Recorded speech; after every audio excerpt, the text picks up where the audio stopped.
right. Hello. How you guys doing? Good. Everybody full? I was saying earlier to the group that was in here, please don't be too full that you fall asleep.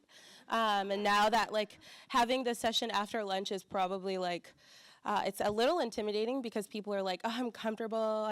So now I feel like I have to keep you awake. So please stay awake or go grab coffee. I don't mind you going and grabbing coffee. My name's Chaneika. I've been at Grace Church for almost 9 years. I moved up just after college, and I went to a Bible college down in Missouri and met Sean there. And I actually moved up to do our middle school, to work with middle school students here. And so I did that for about 7 years. And just a little over a year ago, kind of had several roles as, are there church planters or at a church plant? When anybody in here doing church planting or having church plants, awesome. So you know, a lot of your team wears multiple hats. And so I wore several hats for a while and dabbled in community service because I think that's a lot of fun. And I did middle school, was over middle school, and then just here and there kind of taking over more and more and more and more of our community events and our community service and our mission stuff, just kind of playing a small role. And a little over a year ago, kind of took over missions and community service. And so that is what I do now. I'm our missions and community service director here at Grace. And it's been a lot of fun, but it's been really, really hard at times too. And so if you are hoping to get a really easy 1, 2, 3 steps of how to reach your community, I'm going to tell you I can't give you that. It was a lot of trial and error, and over the 8 years that I've been here, it's gotten progressively better. I probably shouldn't have had as much coffee as I did have. So trying to keep up, but so the whole point of what my talk is going to be about today is reaching your community and kind of making a connection within your community. And there's not a easy way to do it. It takes hard work.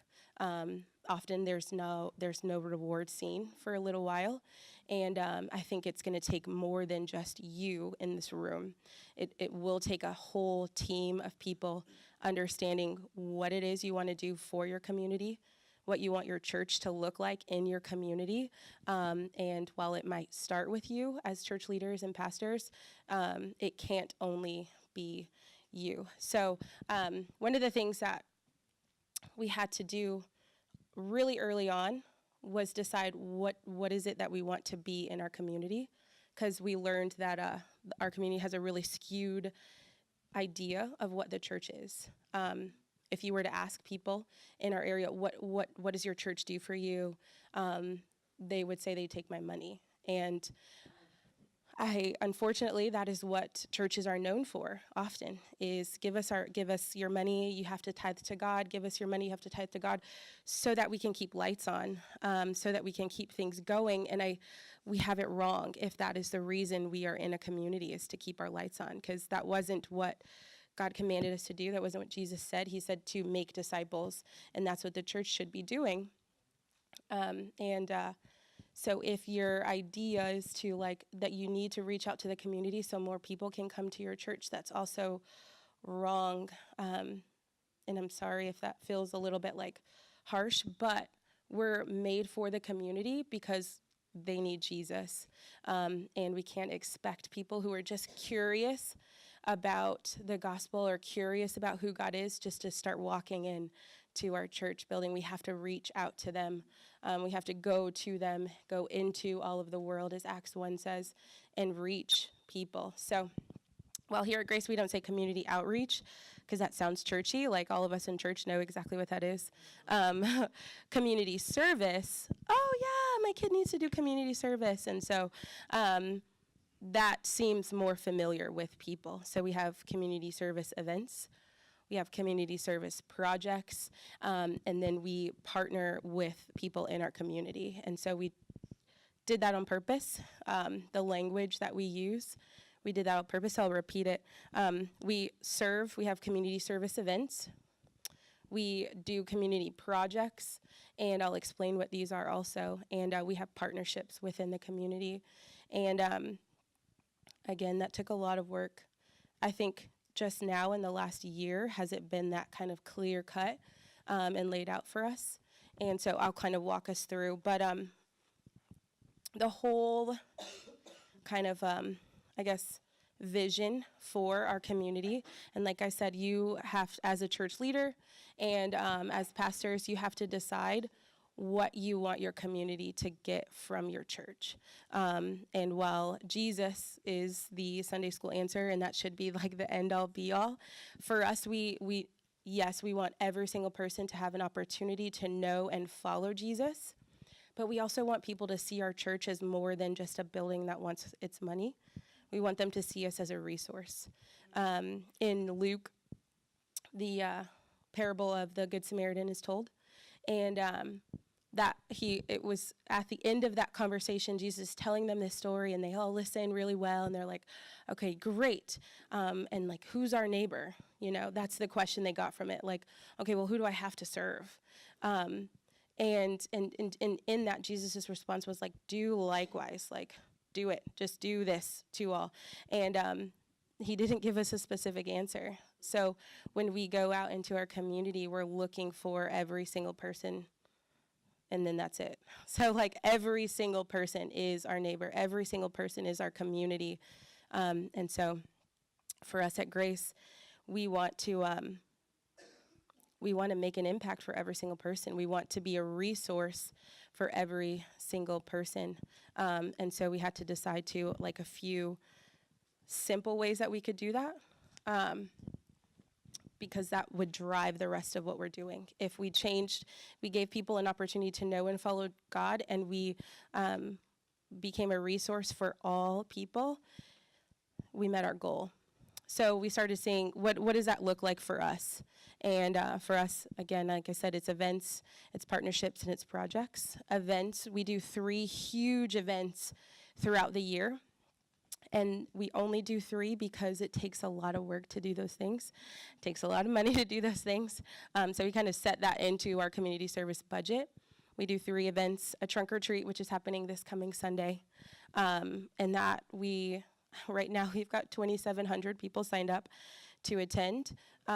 They won't all show up, which I'm so thankful for, because that's a ton of people. But that's one event that we do here on location. So you guys know what trunk or treat is? Okay, some are nodding, some are shaking their heads. I'm going to explain it. I grew up in the South, and I'm from Arkansas, and you could go door to door to people's houses and not have to worry about cars because nobody was driving. Like, everyone's just walking around. There's not a lot of traffic. There's not a lot of streets. And so it was pretty safe. But now, I mean, here it's thickly settled, which I still don't understand what that means, except the sign says, which means 30 miles per hour. But so I had to ask, like, why is it thickly settled? I don't get that. But it just means there's a lot of people. So, but they still have really fast, like, cars going by. So it's not very safe. So we kind of create a whole neighborhood in our back parking lot, and cars have their trunks decked out and decorated as if you would decorate a house, and they pass out candy from their trunks. It's the only time we're encouraging students to, like, or kids to, like, take candy from strangers. And so they come, they get all dressed up, and all of our trunks are decked out, and they go trick-or-treating in a safe parking lot where there aren't cars flying by. It's not thickly settled, and it's safe. But then we also invite them to come into our building and to see that it's not like a creepy, you guys pulled up, it doesn't look like a church. It's a weird warehouse that we turned into like a place that we meet to like worship. But we invite them in, and we have like cookie decorating and temporary tattoos and hot chocolate and hot cider, and we do this huge thing, and we do it all completely free, for the idea that they don't have to do anything to work for our love and our affection and our service towards them. in the same way that we didn't do anything to earn God's love and affection and what he did for us. And so we want to be a picture, a representation of who God is, the way that he loves us, before they even ask us, why do you do this kind of a thing? Like we want almost to pry that question out of them. Why are you caring for us so deeply? Why did you put all of this money into these things? For a long time, we kept getting the question asked, like, who pays for this? Why doesn't this cost anything? Whose money is this coming out of? And we're like, well, we put it into our budget. And people were like shocked that a church would put money into serving other people, which now we don't get that question so much. And I'm like, yeah, like they expect it from us. They are looking for us to be doing something at this time of the year. Like they're looking for the church. I think we get more like searches around the times that we do our events because people are looking for what the church is going to be doing for them. And I'm okay with that. I'm okay with people expecting the church to serve them because as the church, like Sean says, Big C church, like all churches, all of us together, we should be going out to the people. So I love that they're looking for us like, hey, when can I get trunk or treat tickets? I'm like, it's April. I don't have them yet, but I actually had someone ask back in April, like around Easter, like, when's the trunk or treat going to be? I was like, I don't know. I have to get through the summer. I don't know what help. I don't know. It'll be near Halloween. I don't know. So, but we do those. And so, the other two events we do, we've been doing movie nights, and we do those really big, but a lot of people are doing movie nights now. And so we don't really have a need to keep doing movie nights because other people are doing them. So they can get a free movie and free popcorn and free other things somewhere else. So we're going to start looking to what are we going to do in the summers. I think I would love to do like a scooper bowl because it's hot and it's the summer, and so that's something I'm kind of like looking into. But National Ice Cream Day is in the middle of summer, and so we should utilize that, and then we can have thousands of people show up for ice cream. It'll be amazing. But I'm gonna make it happen. So in the summer, we do big events that bring in families. And during the summer, we don't bring them over to our church. We bring them to a big park and let them know Grace Church is doing this all for free because we love our community. And we feel like the church should be a part of and serve the community. And the other event that we just started doing is Night to Shine. I don't know if you guys have heard of the Tim Tebow Foundation. They do a prom for kids and adults with special needs. And again, completely free.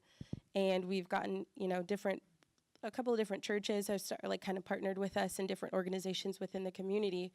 But we want to reach all people. And people with special needs are the least reached people in the United States outside of like this area, the New England area. But not many people are doing things to bring Jesus and the idea that God loves them unconditionally to people with special needs. And so we're looking for ways to get out and reach and be a picture of unconditional love to every single person. And so for us, that happens in those three events. The other thing we do, so we have events and then projects. So every year, people are kind of looking for resources. Like I said, because we want to be seen as a resource to the community, because our community thinks that churches just want their money. We look for ways to kind of debunk that. And so our different projects, at the start of every school year, we partner up with the elementary schools, and we're kind of in a weird, Grace Church is in a weird place where it touches like 4 different cities, or towns, we're not cities, but 5 different towns. Avon is where we're at right now. Randolph is here. Canton is like that way. I don't know where the street is. Stoughton is that way. And then Brockton kind of is like right behind us. And we're right in the middle of that. And we have families that are coming from those areas. And we know that because we know where they live. We can track where they're coming from. But because our church is touching all of those towns, we reach out and we like partner with the with this elementary schools. in those towns. And elementary schools, the guidance counselors know which families need the most help. So before school starts, we reach out to those elementary schools and then, hey, we've got backpack supplies. And then I tell our church, hey, we need backpack supplies. And so they give them, and then we give them out. And so we have this relationship with the elementary schools here to be a resource for school supplies to the teachers, to the kids that aren't going to be able to have school supplies if they were coming to school, without knowing that there's free supplies for them. And we don't push our church on these kids who need backpacks with school supplies. We make a connection with the schools, because when those kids in that school need help, they give us a call again. And schools have begun coming to our church when there's a family in need. They've began reaching out to Grace Church because they know they'll do anything. They'll reach out to their congregation members to help us with this need that we have. And so we have been kind of like planting it in their heads. We want to be a resource. We want to be a resource. So we're reaching out to and making connections with the different schools and towns. We started doing that with the high schools, but there's just so many kids in all of the high schools around here, so we're doing that very slowly. But all of the schools around have my contact information, or they know how to reach our church by Facebook. And so they'll call the church, they'll email me, they'll write us on Facebook, hey, this kid's going through this thing and we need help. Hey, this kid's going through this thing and we need help. And people know our church as a resource because we've done the legwork to reach out to them and say, hey, what can I do for you? What can I do for you? What can I do for you? Going back to the parable of the Good Samaritan, there were two people before, the religious people and the super holy people, and they walked right past and even avoided him by going all the way across the street or however, and the nobody stopped and helped him above and beyond what was even expected. He said, if anything goes over, I'll come back and I'll pay more, but take care of this person. And when Jesus says to go and do likewise, that's how we have to, that's the mindset that I have as I'm putting together things. What can we do to go above and beyond what people are expecting? And so, okay, now they've come to expect school supplies. How else can we help them? Oh, people need money to have Thanksgiving meals. So we started doing Thanksgiving meals for people and gift cards. So every year schools say, hey, I've got 6 families that won't be able to provide their own Thanksgiving meal. And I say, okay, I've got 6 gift cards. Here you go. And they don't even need to know that it comes from Grace Church. But families, of course, schools are saying, well, Grace Church gave this to you. Grace Church gave this to you. And so families are coming to our church because they got a gift card through their elementary school, because our church wants to be a resource for our community. We don't always need to be the ones like, hey, Grace Church is going to do this really big thing for you. That's what our events are for. Let's draw tons and tons of people to our events. But when it's just little things like those small projects where we don't need to have our name out there, it's still going to get out there. And I think people appreciate us not saying well, Grace Church will give you all this money for your Thanksgiving meals, because then it's well, what do you want in return? But when it's a conversation with a counselor, hey, well, we were able to do this because Grace Church was able to help you. That shows a sense of humbleness that I hope that works. People are experiencing our humbleness, because it's not because we want tons and tons of people to say, man, Grace Church is so awesome, though I really appreciate when people say that because I love this church. But we want them to know that our church is a resource. And I don't know if I can say that enough. Your church should be a resource to your community. And if it's not a resource right now, whether it's because you don't have the resources to be a resource, okay, maybe you can be a resource with your volunteers. There are different activities that your schools are doing that need volunteers. Parents are tired of doing all of the things. And if you can't supply money, you can supply your time. God gave us our time as a resource also. And so if you can give your time to the things in your community, give your time to the schools, give your time to the hospitals, give your time to the courthouse, give your time to the things that the recreation department, connect with those things and give your time to that if you don't have financial resources that you can give. And then finally, I say finally, even though I'm not actually done talking, the other thing are partnerships. So every year our church does what we call the Hope Project. And so we connect with different missionaries and church planners and local organizations that we think are doing a really good job connecting other people with the gospel. Because why put your money into other things unless people are pointing people right back to Jesus? And so locally we connect with different organizations who are doing that. And they don't have to be necessarily like Christian organizations, but things that are still pointing people and providing people the opportunity to know and follow Jesus. So we partnered with 3 different organizations this last year. Teen Challenge in Brockton. Have you guys heard Teen Challenge is kind of all over, but Teen Challenge in Brockton. Your Options Medical, which is it's like a medical center, and they do free pregnancy tests and ultrasounds for people in the hopes that they could talk them out of abortion.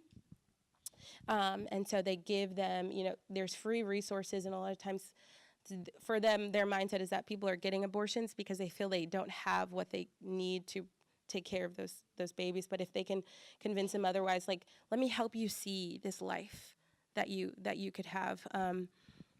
Their hope is that from doing that, they'll be able to like talk them in the opposite direction. Like, there's other ways you can give your baby up for adoption.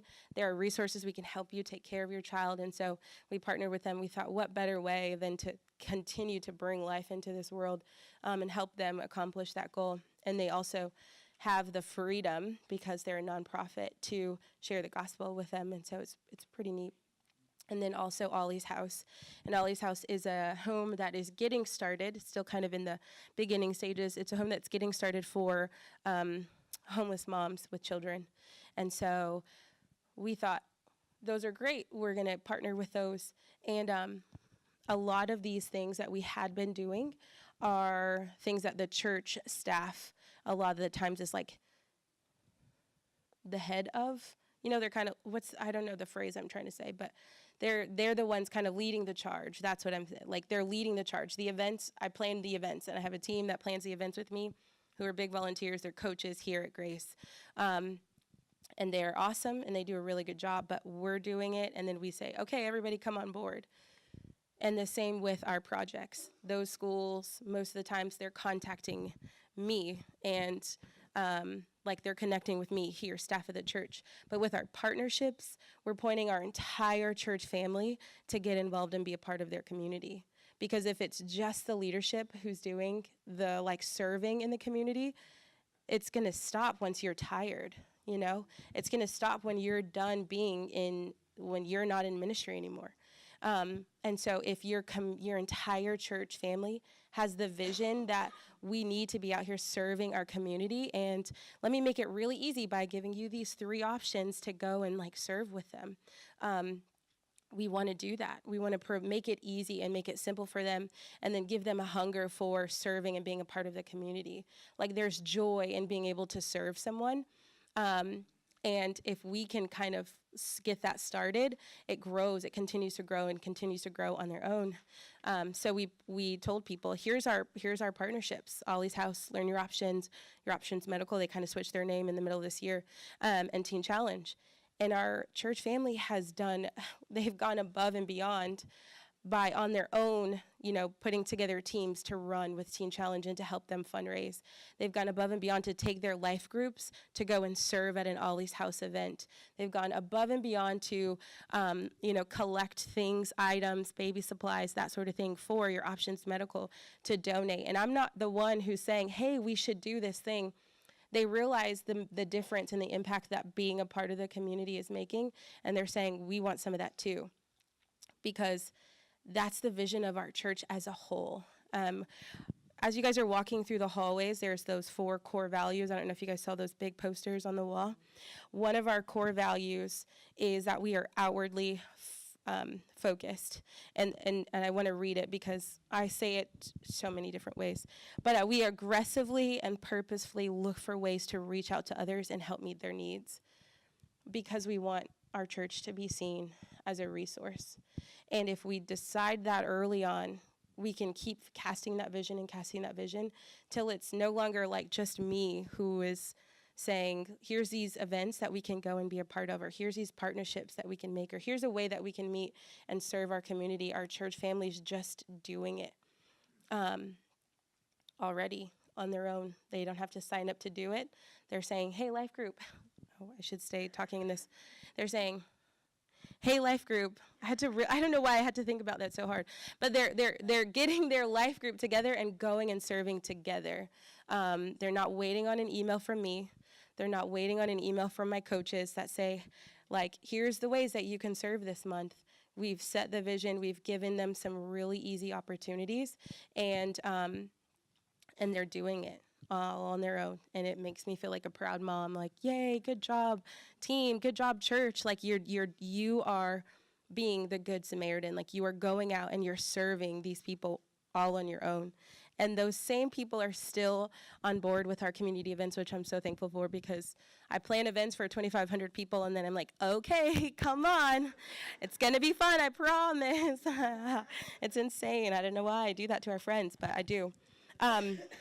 So I have a few questions that I want to ask you guys. As church leaders, as pastors, there are some things that you could be doing, but I'm going to ask you, have you considered this? If your church is struggling to reach the community, if your church is struggling to know like where to start, these are just a few questions I thought of. As a leader, what are you personally doing to be in your community? Like, what are you doing to be involved in your community? Not as the pastor, not as the church leader, but you personally. For me, I coach volleyball at Stoughton High, and I coach basketball, and my volleyball practice starts in like 10 minutes, but I won't be there, so it's okay. For a long time, I was like, man, and when I first moved up here, I didn't have a job because we were a church plant. I had to find my own job. I worked at the front desk at the Y because I thought, I'll see tons of people. Half of Stoughton goes to the YMCA. And I kept meeting people. They're like, what are you doing? I guess I sounded more Southern than I do now. But they always like, where are you from? You're not from here. Like, who are you? And it's like, hi, I'm Cha. I love people. It's so great. And they were confused, like why I was here. I looked like a 12-year-old, I guess, but I was 21. And they were like, you're here all by yourself? Where's your family? Where are your parents? I'm like, well, I'm an adult, so I can do what I want, and I told them I moved up here to help out a church. And at first I was almost like really, really, really afraid to tell them that, because Sean told stories about how he was really afraid to tell people that because he thought they might think he was part of a cult. And I was like, oh, should I be worried about that? I don't know. Like, I've never thought about that. I got really afraid. But so I still said it because I'm courageous. And so I told them I moved up here to help out a church. And they're like, oh, really? What church? I'm like, Grace Church? I'm like, oh, yeah, no, never heard of it. I was like, okay. Well, they do the movie nights in the park. And they're like, oh, my family loves those movie nights. I'm like, yeah, we do that. That's us. That's our church. And they're like, okay, cool, bye. But people kept seeing me. And I worked there almost 3 years. And I don't think I've been here 8, almost 9. Maybe 2 years ago, I started seeing families from the YMCA coming into our building, stopping in the Connection Center and be like, hey, I saw that girl at the Y. She told me she went here, and then I got flyers, and I had them on my fridge for a long time, and we hear that story over and over and over and over. But I was in the community, I had to because I needed a job, but it worked to my advantage, And there was a time period where I wasn't a part of the community. I worked at the church, and I was here all through the week, and then I was here on the weekends, and I was here all through the week, and I was here on the weekends, and I was praying for God to bring more people and praying for God to give me an opportunity to serve, and there were no opportunities. Nothing happened because I wasn't in the community. And so it's important that you personally are in your community. Wherever it is that your church is, you need to be seeing, have your thumb on the pulse of what is happening in your community. The second question, so the first question was, what are you personally doing to be a part of your community? The second question is, who in your church family has an in to the community? There are people within your church family that know everything going on in your community, and you need to tap into them. They know who to connect with. They know who to not connect with. They know, like where to find the people who are broken. They know those things. Find the person in your community or in your church family who knows your community better than you know your community. Like I said, Grace Church is in the center of like 5 towns. And there's no way I can know all 5 towns. I know a ton about Stoughton, and I'm really, really, really connected in Stoughton because that's where I moved first, and I lived there, and I was plugged in Stoughton. I worked in the school system, and I worked at the YMCA. But I don't know anything about Avon. I know nothing about Avon. Shannon Odery, who is right here on the front, she knows, she was born in Avon and has never lived anywhere else. She knows every single person in Avon. And it's mind-blowing because I'll be in Avon and I'll say something about Grace Church and they're like, oh yeah, Shannon Odery goes there. I'm like, yep, it's her church. She runs this place, But if something's going on in Avon, Shannon knows about it. I know who to go to ask, like, hey, does this family need something? Like, several years ago, there was a kid whose father passed away, and Shannon knew every single kid who was friends with that kid. She knew, and she was able to surround that kid. I couldn't be that same connection. Like, I knew those kids, they were in our youth group, but she had the biggest influence on that family because she was in that community. She knows it. She has her thumbprint on the heart of it, and she can serve that community well because she knows it. And it's okay to rely on other people to know more than you do about a community.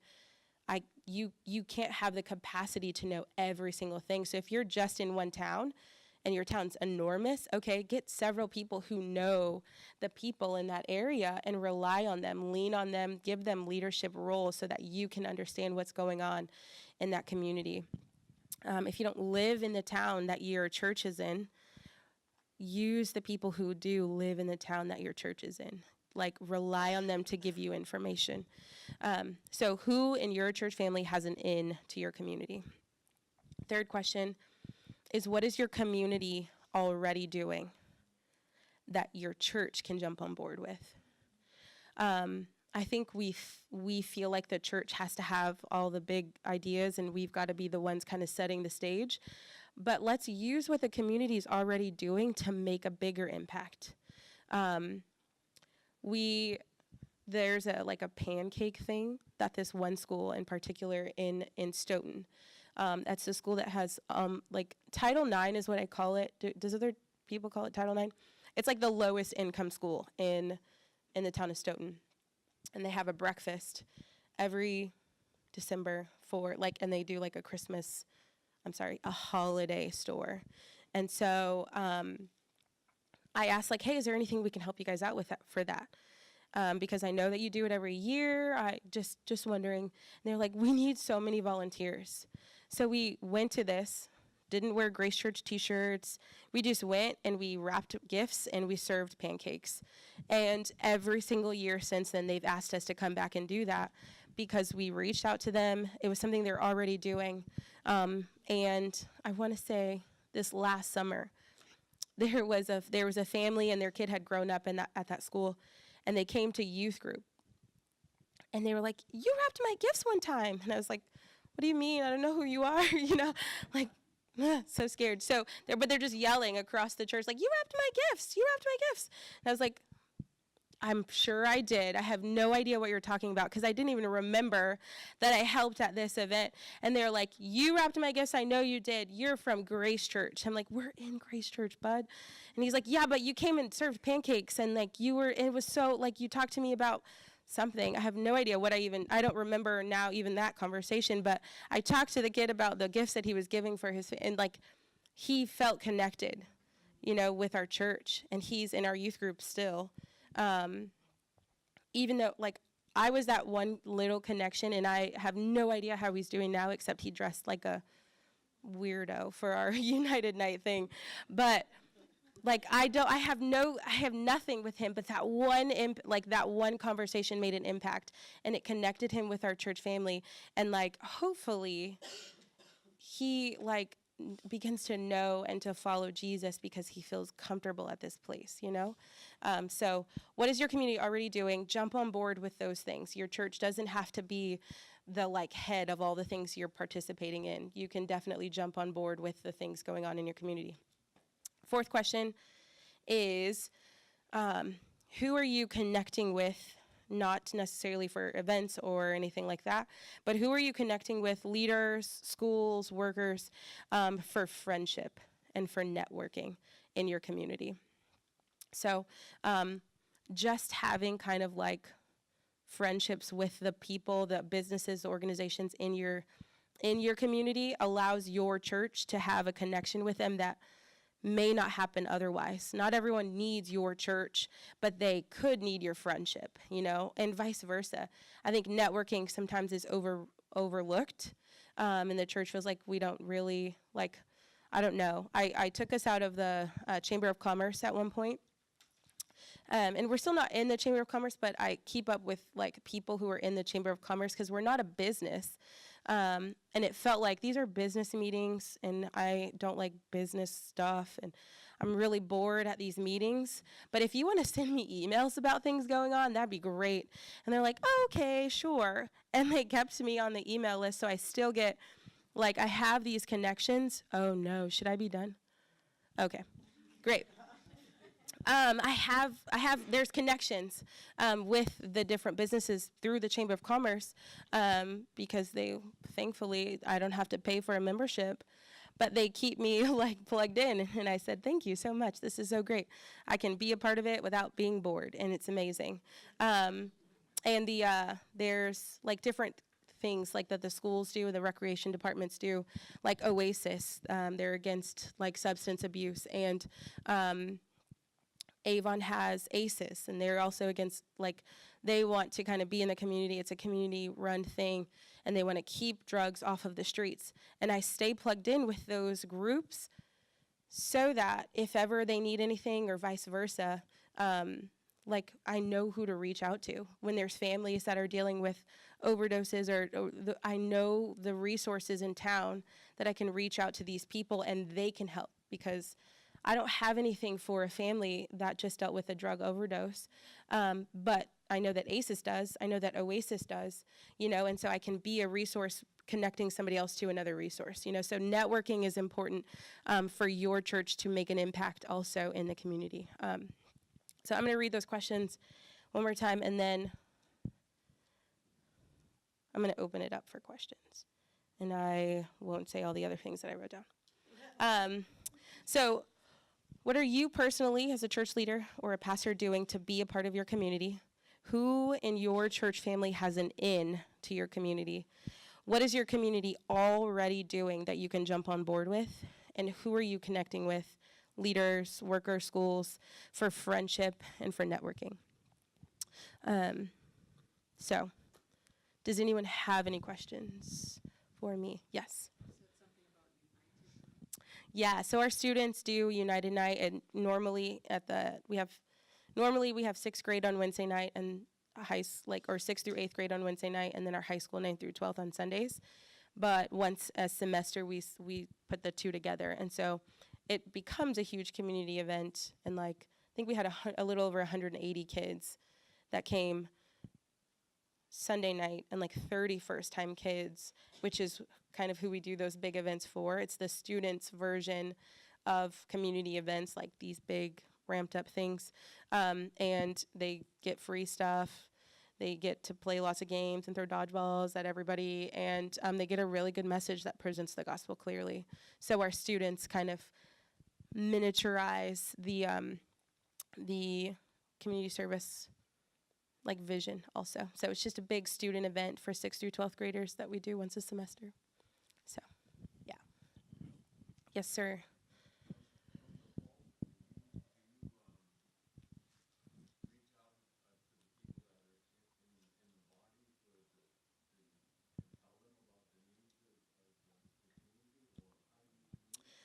Yeah, how the question, I don't know if everyone heard the questions, how do we communicate the different needs that are in the community?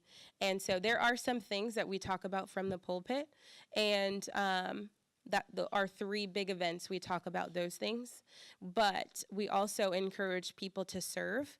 And in the option of serving, to like get plugged in with the service team, are community service events and projects and partnerships. And so they can get on board with a community service team that then I'm sending them information about the big things that our church is doing, and then those small things that they could do on their own.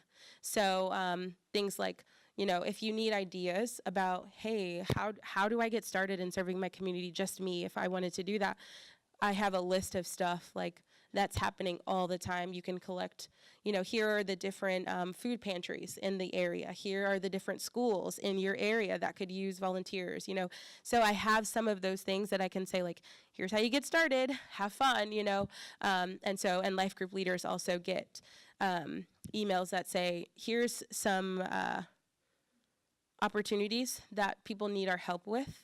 So because there's so many that come in, I can't do that all, like, I can't hijack the pulpit every weekend to tell about the different events and opportunities that people are asking us to help with, but I can like send that to our life group leaders all the time. And I'm fine with them getting annoyed with me saying, hey, I need more people.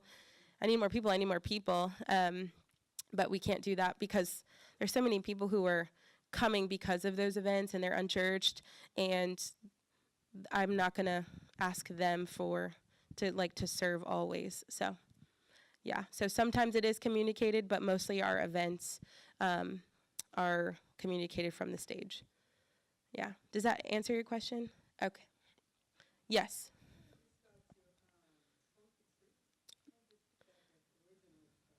I don't know. We did it back home. I've just always seen them.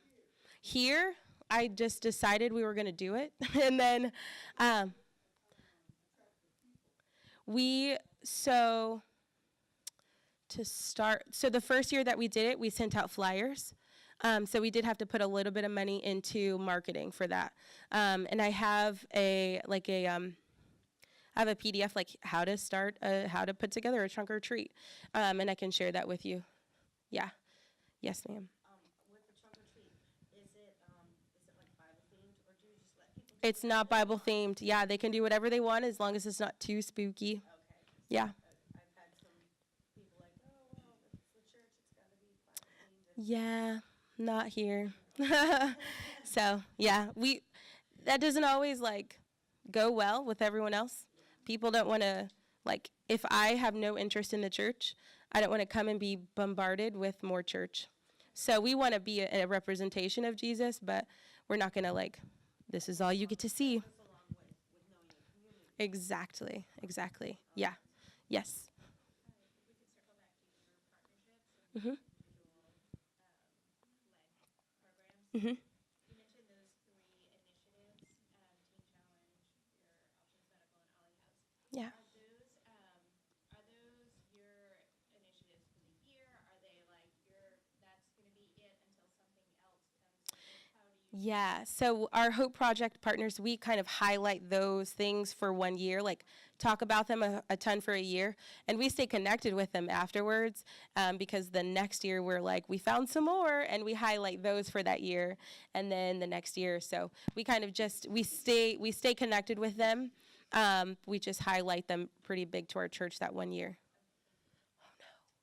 Okay, one more. I just wanted to know about you have a team, right? How many people are in your team, in your community service team? Yeah. And So. do you have leaders? How do you do that? Yeah. For a long time, it was just me. And then, like I said, I would say, I need 500 volunteers. More like 150. But so I would get all these volunteers, and they do that one project. They do that one thing. But now we have, I have 3 coaches, and I don't know if you saw the leadership pipeline, but yeah, so I have 3 coaches that help me over all of the different team leaders that do the events. So there's 3 other ladies that help me like put together all the big details about an event, and then they've got they're over several different teams, and those teams have a team leader, so they have someone they can connect with during that event. As far as the individually led things, life groups do that, and life groups are considered like almost like coach level. And so they are leading their own life group to go and do and serve. And then individually, I'll send emails to people, and they'll just go and do it on their own. So, yeah. But I do have three coaches that help me kind of put these big things together. Yeah. So Yeah. you three coaches, after that, you get this teams, right? Team leaders. Team leaders, and then they have other people that are volunteering. Yep. Yeah, our coaches help put together the event, and they help like oversee that everything goes smoothly on those days, or whichever things are happening. Our team leaders are the ones doing the work and leading like the registration team. They're leading all 12 people there, or 6 people at this place and that place and that sort of thing. So, yeah, we still use the leadership pipeline even for our events. I'm going to give you guys my email really quick so you guys can write that down. If you have other questions, you can send me an email. It's CHA, at thatsgrace.org. Thatsgrace.org. I thought you asked that, and I was like, what? CHA, like cha-cha, but just one. Yeah, at thatsgrace, THATS. Brian, our email is so difficult. Thatsgrace.org. THATS. Grace, like the name of our church, .org. Thatsgrace.org. Like that is grace. It's so difficult. I don't know who did that. All right. Thank you guys so much. You guys are dismissed, and have fun in your next session.